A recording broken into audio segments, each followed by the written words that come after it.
இறை வார்த்தை யோவான் நற்செய்தி அதிகாரம் 20 இறைவசனங்கள் 2 முதல் 8 முடிய.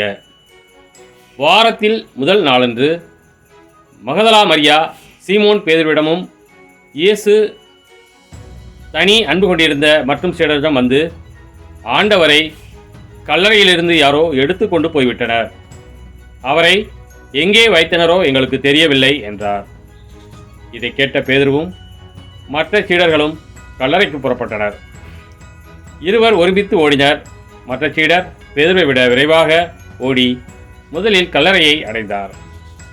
அவர் குனிந்து பார்த்தபோது துணிகள் கிடப்பதை கண்டார், ஆனால் உள்ளே நுழையவில்லை. அவருக்கு பின்னாலேயே சீமோன் பேதுருவும் வந்தார். நேரே அவர் கல்லறைக்குள் நுழைந்தார். அங்கு துணிகளையும் இயேசுவின் தலையை மூடியிருந்த துண்டையும் கண்டார். அத்துண்டு மற்ற துணிகளோடு இல்லாமல் ஓரிடத்தில் தனியாக சுருட்டி வைக்கப்பட்டிருந்தது. பின்னர் கல்லறைக்கு முதலில் வந்து சேர்ந்த மற்ற சீடரும் உள்ளே சென்றனர். கண்டார், நம்பினர். கிறிஸ்துவின் நற்செய்தி.